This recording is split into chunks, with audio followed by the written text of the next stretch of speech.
It's time for me and you to have a very important talk.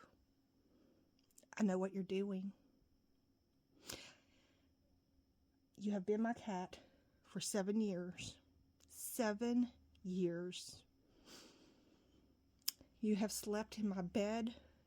You have slept on my chest. And lately, you've been astray. I know that you've been sleeping with my son. Every night, I see you going into his room. Don't try to deny it. I know. I should just change your name from Bella J. Socks to Traitor Cat, because you have betrayed my heart. You have. Do you have anything to say for yourself? Can you just tell me you're sorry at least? It's my son, for God's sake. My son. Yes, I'm just waiting. And nothing from you. No remorse. I feed you. I give you cuddles.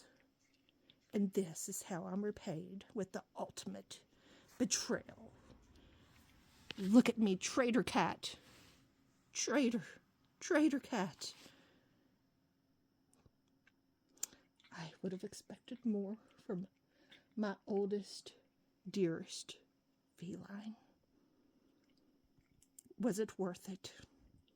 Was it worth it?